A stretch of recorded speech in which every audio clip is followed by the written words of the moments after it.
Ma'asyiral hadirin wal hadirat, para jamaah sekalian rahmana rahimakumullah, hafizana hafizakumullah taala. Alhamdulillah, bersyukur kita kepada Allah yang telah memberikan kesempatan dan izinnya kita dapat melaksanakan dan mengistiqomahkan kegiatan ta'lim pada setiap hari subuh di hari Sabtu, meskipun dengan segala apa yang menjadikan kita harus meluangkan waktu, dan ini alhamdulillah mendapatkan kesempatannya dari Allah Ta'ala. Selalu kita pegangin spirit dan motivasi kita, khairukum man ta'allamal qur'ana wa 'allamah. Sebaik-baik kalian adalah yang belajar Al-Quran dan kemudian mengajarkan kepada yang lain. Jadi insyaallah kita masuk surah baru ya pada kali ini. Surah An-Nisa.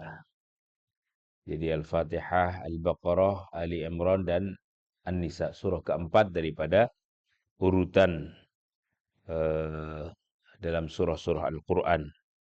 InsyaAllah nanti lain waktu kita akan terangkan keutamaan daripada surah An-Nisa yang secara umum dinyatakan oleh para ulama sebagai surah Madaniyah.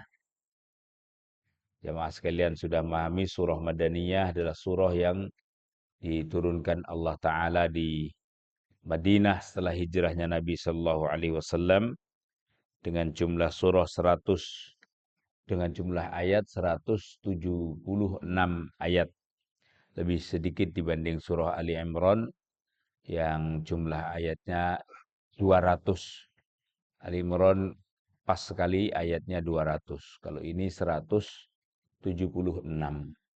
Secara umum surah An-Nisa itu jamak dari kata al-mar'ah. Ini kalau kita ngaji, biasanya suku kata daripada jamak itu memiliki kesamaan dari dasar katanya. Dasar kata itu menjadi perubahan dari kata yang ada. Tetapi ini berbeda sama sekali. Al-mar'ah itu perempuan, satu perempuan, mar'ah. Tapi jamaknya bisa berubah menjadi nisa. Beda dengan rojul. Rojul satu orang laki-laki. Jamaknya apa? Rijal. Kalau mar'ah, mar'atani, bukan maro'i atau mir'a, bukan. Tapi nisa. Jadi kalau sudah disebut dengan nisa'un, an-nisa, itu artinya perempuan-perempuan. Jadi jamak daripada satu kata mar'atun, atau yang berarti perempuan. Jadi begitulah Al-Quran Al-Karim memberikan perhatian dan keistimewaannya kepada orang-orang perempuan, sampai ada salah satu dari nama 114 dari surah-surah Al-Quran namanya An-Nisa. Kita tidak jumpain nama surah Ar-Rijal gitu, nama laki-laki tidak ada. Yang ada An-Nisa, perempuan. Karena dalam surah ini nanti diterangkan banyak sekali hubungan antara laki perempuan, terutama dalam kaitannya suami istri. Di dalam surah An-Nisa mulai dari sejak bagaimana melihara dan melindungi laki perempuan, kemudian apa hak-hak perempuan, mulai dari sebelum pernikahannya sampai pernikahannya sampai muasyarahnya. Nanti juga diterangkan di dalam surah An-Nisa ini tentang bagaimana Islam mengangkat harkat martabat seorang perempuan melalui jatah warasahnya, yang sebelumnya sama sekali tidak dipedulikan oleh orang-orang Arab. Bahkan orang Arab itu mendiskriminasi sekali posisi perempuan. InsyaAllah nanti lain kali kita tambahkan sedikit tentang kemuliaan-kemuliaan dan keistimewaan surah An-Nisa. Saya kira kita cukupkan dari situ. Kita akan lanjut kepada bacaannya yang penting. Hadirin jamaah sekalian, supaya nanti kita langsung saja sekarang saya baca. Saya baca dulu, diperhatikan dan kemudian saya baca dan diikuti. Mohon diperhatikan dulu bacaannya. أعوذ بالله من الشيطان الرجيم.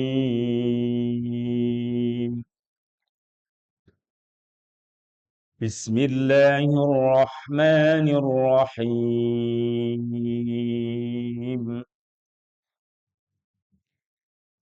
يا أيها الناس اتقوا ربكم الذي خلقكم من نفس واحدة وخلق منها زوجها وبث منهما رجالا كثيرا ونساء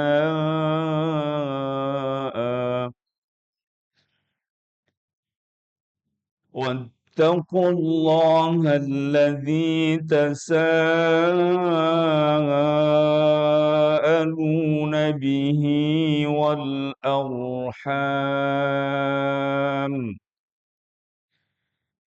إن الله كان عليكم رقيبا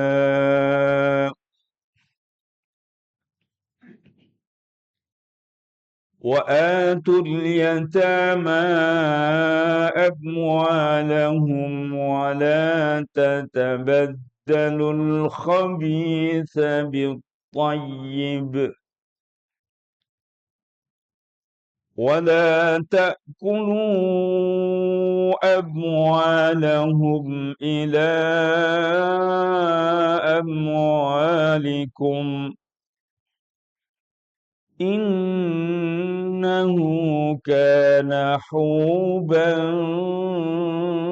كبيرا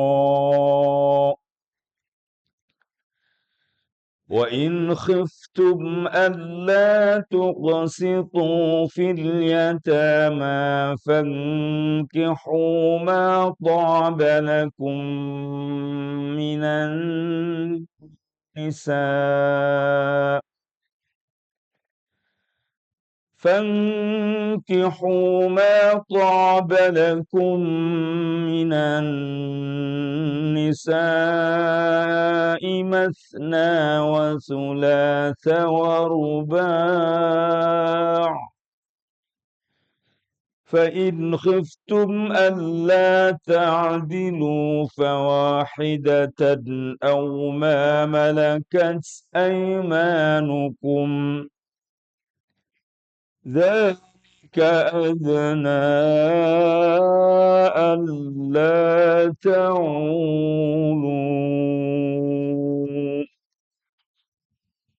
صدق الله العظيم.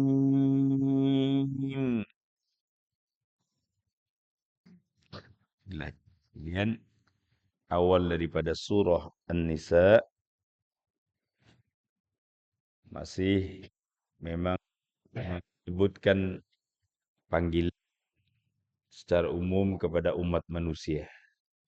Padahal biasanya memang kalau tanda-tanda secara umum, ayat-ayat yang diawali dengan ya ayyuhan nas itu biasanya di Makkah turunnya. Tapi ini di Madinah menunjukkan memang ada sebagian ayat-ayat yang panggilannya secara umum tetapi berkait sekali dengan syariah dan ketentuan-ketentuan dalam Islam.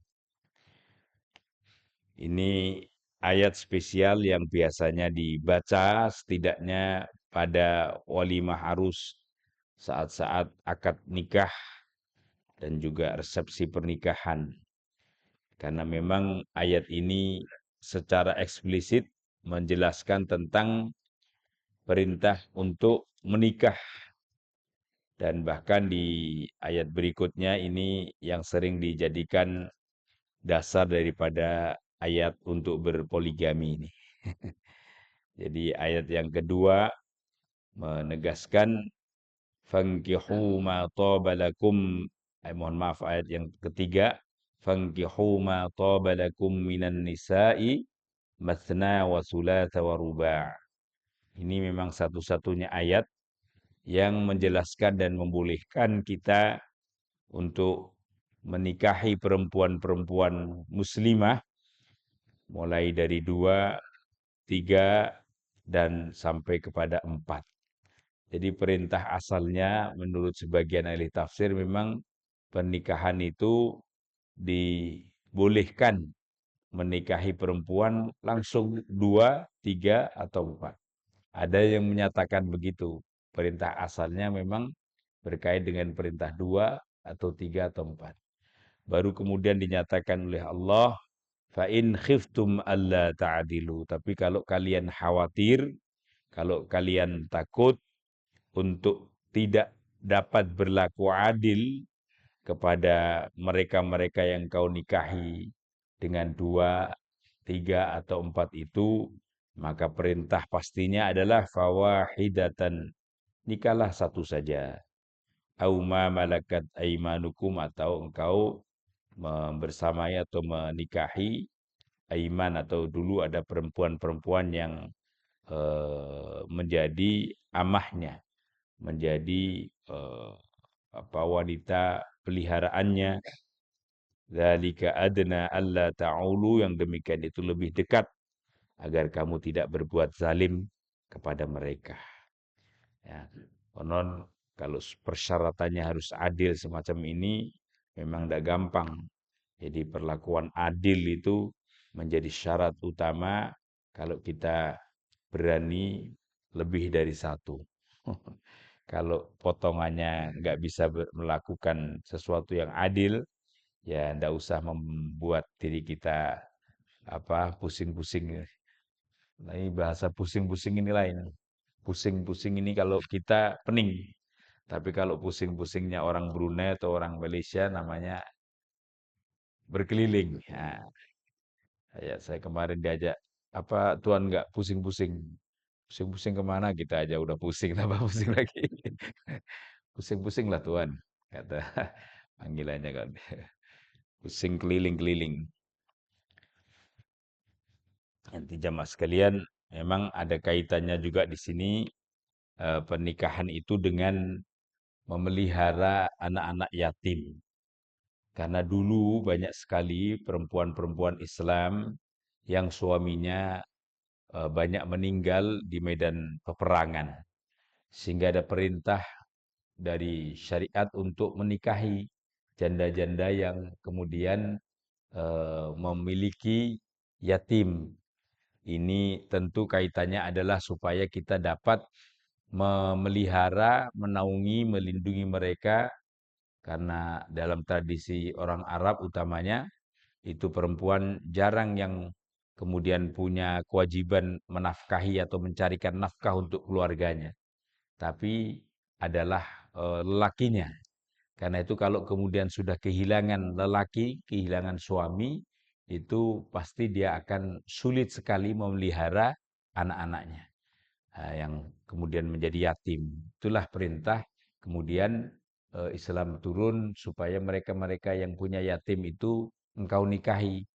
Kau boleh nikahi 2, 3, dan 4. Maka kata ahli tafsir sebenarnya pernikahan 2, 3, 4 itu juga ada konteksnya atau ada relasinya dengan menikahi para janda-janda. Jadi kalau mau nambah itu memang sebenarnya lebih spiritnya kepada memberikan naungan, memberikan bantuan kepada orang-orang janda yang memelihara yatim. Inilah ayat eh, wa atul yatama amwalahum wala tatabaddalul khabitha bit-thayyib. Ini awalnya. Dan berikanlah kepada anak yatim yang eh, mereka sudah dewasa, amwalahum, harta mereka. Jadi dulu kalau sudah dinikahi, kebanyakan orang-orang itu hartanya itu diambil malahan. Maka kemudian Nabi melalui wahyu ini menyatakan harta anak yatim kau pelihara dan serahkan itu haknya. Bukan hartamu, tapi berikan sepenuhnya kepadanya kalau sudah mereka dewasa. Wala tatabaddalul khabitha bitthayyib. Dan janganlah kamu menukar sesuatu yang buruk dengan yang baik. Artinya mencampur adukkan hartamu dengan harta yatim sehingga kemudian hartamu malah menjadi haram karena bercampur dengan harta yatim. Wala ta'kulu amwalahum ila amwalikum, dan janganlah kamu memakan harta mereka beserta hartamu. Ini diminta untuk dipisahkan harta anak-anak yatim supaya itu benar-benar menjadi haknya. Kalau engkau beri itu lebih bagus, tapi jangan sekali-kali kau mengambil daripada harta anak-anak yatim itu. Berikanlah saat mereka sudah dewasa, yang sudah saat bisa mentasarrufkan harta kekayaan. Boleh kau rawat, engkau jaga hartanya masih tatkala mereka kecil, tapi jangan kebablas lalu kemudian kamu ambil, kamu makan, kamu apa campurkan dengan harta. Nah, itu konteksnya ayat ini, ya Mas sekalian. Sampai kemudian maka nikahilah mereka, para janda-janda yang kemudian punya yatim itu dengan memelihara, menaungi mereka termasuk anak-anaknya. Makanya kalau ketua DKM masih bersemangat menambah, carilah janda-janda yang sekiranya bisa dinaungi. Jangan bersemangat untuk nikahnya saja. Boleh, boleh. Berarti tinggal pragmatis suaminya, betul. Betul.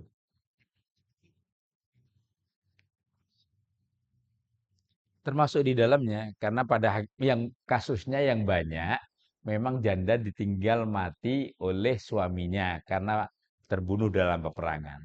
Bagaimana dengan janda yang cerai? Pada hakikatnya sama, yaitu perempuan yang memang sudah hidup sendiri, yang tidak ada topangan mencari nafkahnya.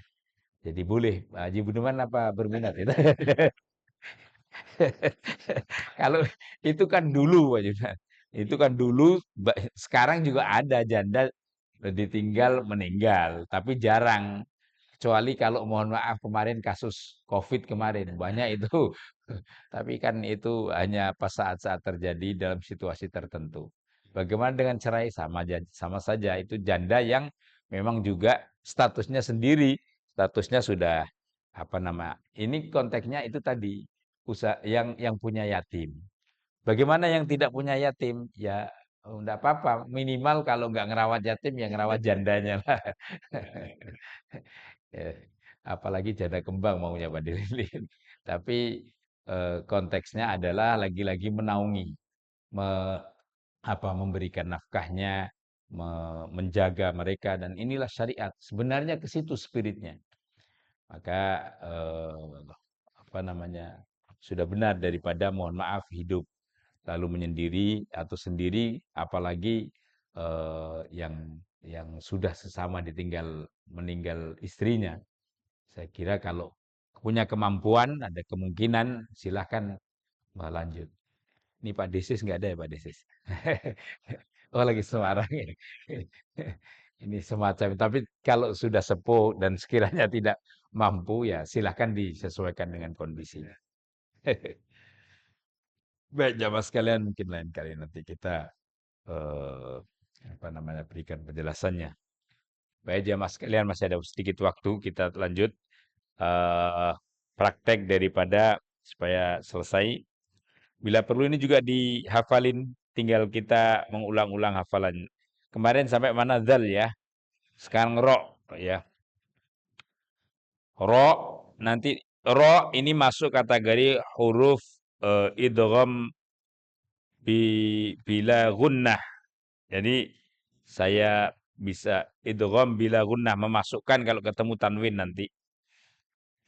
Perhatikan dulu ro ri ru ror. Jadi ada ro tafhim, ada ro tarkik. Kalau ro dibaca fathah atau dhammah itu tafhim atau tebal. Dibaca kasroh tarkik itu tipis. Nanti kita juga pelajari kaidahnya, tapi ini sekarang bacaannya. Nggak boleh dibaca ra ya. ra itu menunjukkan tipis, tapi ro, bukan ra, tapi ro. Ya Pak Rahmat ya. Halaman ke-34. Boleh ke halaman 34. Saya ulang lagi. Roriruror. Mari. Sekarang kalau dibaca tatkala ketemu tanwin dan nun sukun bagaimana? Ru. Nah, masuk kan? Jadi bukan ruron roni tapi ruron roni rorna minal murni mari roroni ro.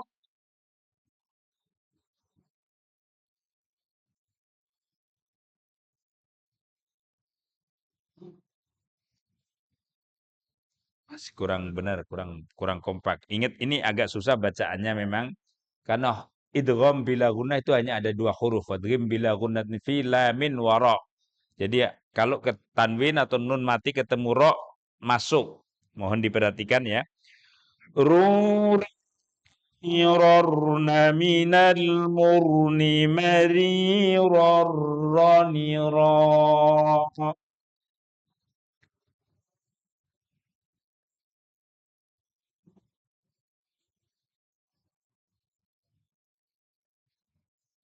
Saya ingin mendengar coba Pak Rahmat, boleh dibaca sendiri.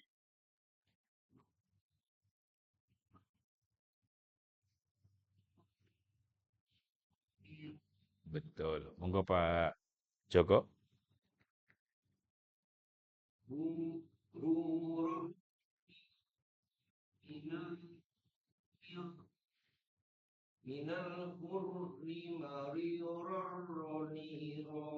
Nah, jadi roknya masuk ya. Sekali lagi. Rurarrani rarna minal murni marirarrani ra.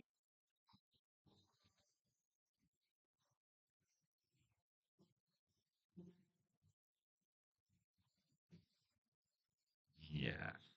Sekarang masuk huruf za. Za, kalau nanti kita belajar tanwin dan nunnya masuk kategori huruf ikhfa. Nanti disamarkan dan ditahan. Tapi ini mengawali bacaan za yang fathah, yang kasroh, yang dhammah dan yang sukun. Zazizu zaz. Tolong za-nya bedakan dengan jim, jangan jaji juju enggak, tapi z. Zazizu zaz. Zuza زني ززن من المزن مزيزا زنزا.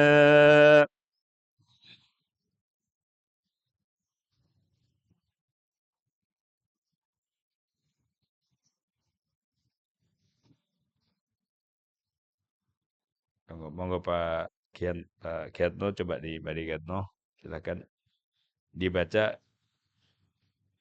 zuzan zani zazna.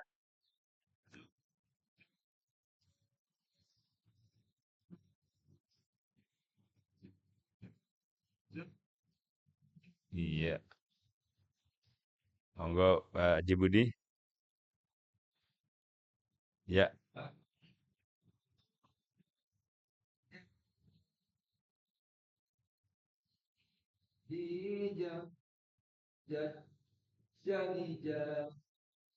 iya. Monggo Pak Jiwan sekali lagi.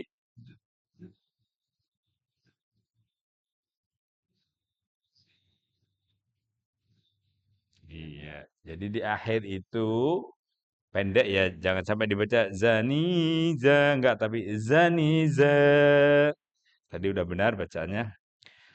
Masuk kategori sin kecil. Sasi susas.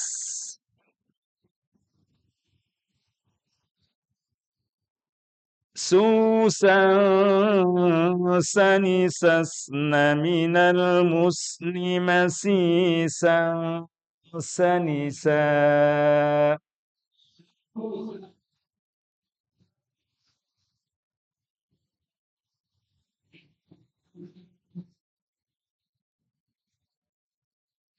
Monggo Pak Haji Zuli dari awal.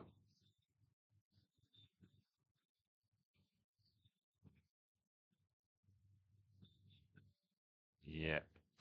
Sin kecil ya ini ya. Masuk kepada shin besar. Shashishu shash. Tolong dirasakan ini beda. Shin desisnya lebih besar. Shashishu shash. شوشا شنششن من المشن مشيشا شنشا.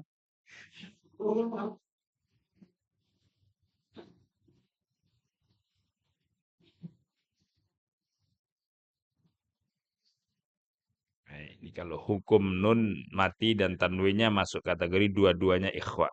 Jadi ditahan dengan bacaan samar.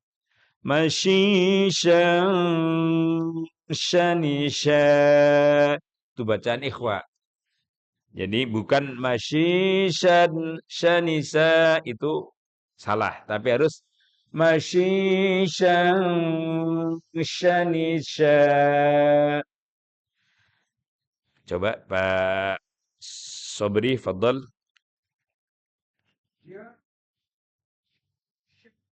Iya,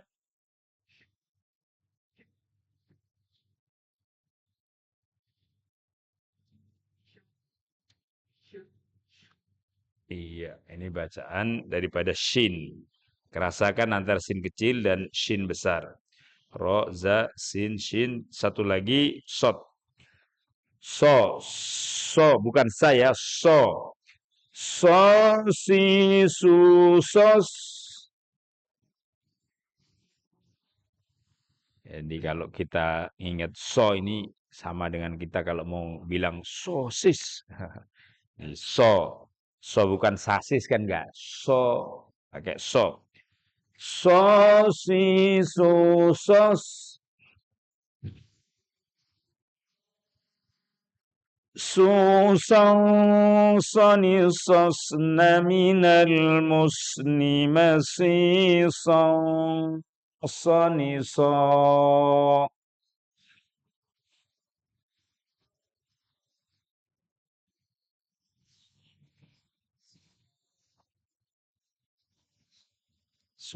Semuanya ini masih huruf ikhfa ya. Nanti jadi banyak huruf ikhfa itu paling banyak 15 sendiri sehingga dibacanya ditahan dan disamarkan. Sekali lagi susan sanisasna minal musni masisan sanisa.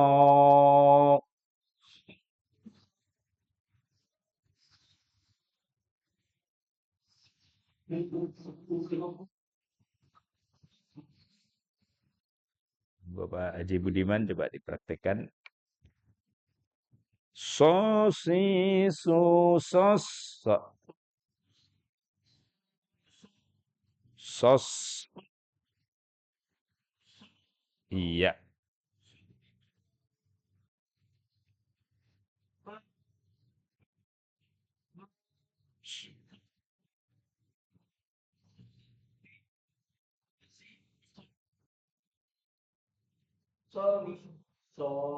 Iya. Nanti ulang lagi. Insyaallah ini huruf so. Silakan Pak Dili. Mungkin. Ya.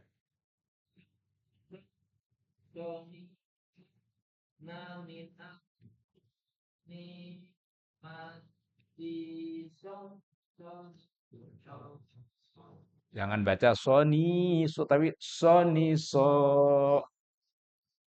Iya. Ya, nunnya pendek. Baris kedua monggo Pak Arya dicoba Pak Arya. Silakan Pak Arya. So si coba.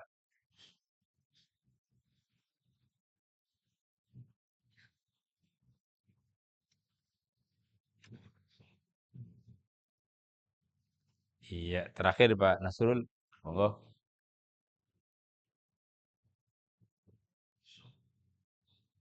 Iya,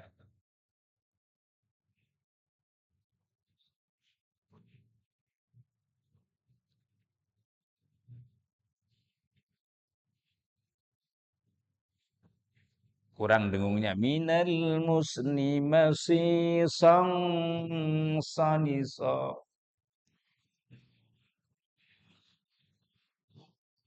Ya, jadi nanti kita akan pelajari huruf-huruf yang memang ditahan dengan dibaca apa namanya samar. Ini luar biasa apa namanya dampaknya ya, apa ya dampaknya itu, efeknya atau asarnya dalam hal mempraktekkan makharijul huruf dengan bacaan tajwid. Ini nanti di akhir saya berikan beberapa tambahan penjelasannya, tapi ini praktek dulu, praktek supaya bacaan hurufnya itu tepat. Nanti masuk kepada bacaan daripada nun mati dan tanwinnya. Demikian jamaah sekalian, pelajaran kita dan qiraah kita, tahsin kita pada kesempatan pagi ini.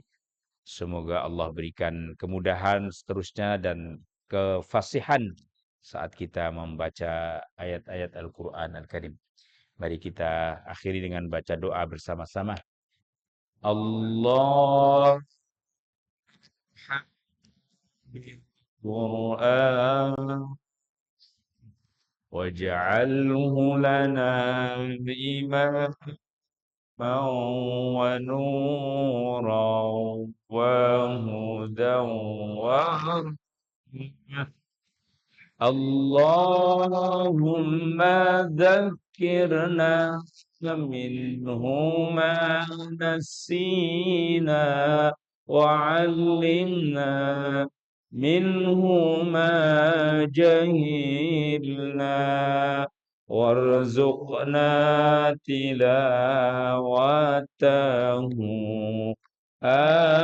آناء الليل وأطراف النهار واجعله لنا حجة لنا يا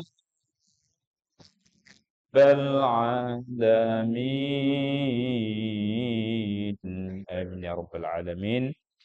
Kita tutup dengan kafaratul majlis. Subhanakallahumma bihamdika asyhadu an la ilaha illa anta astaghfiruka wa atubu ilaik. Wassalamu alaikum warahmatullahi wabarakatuh.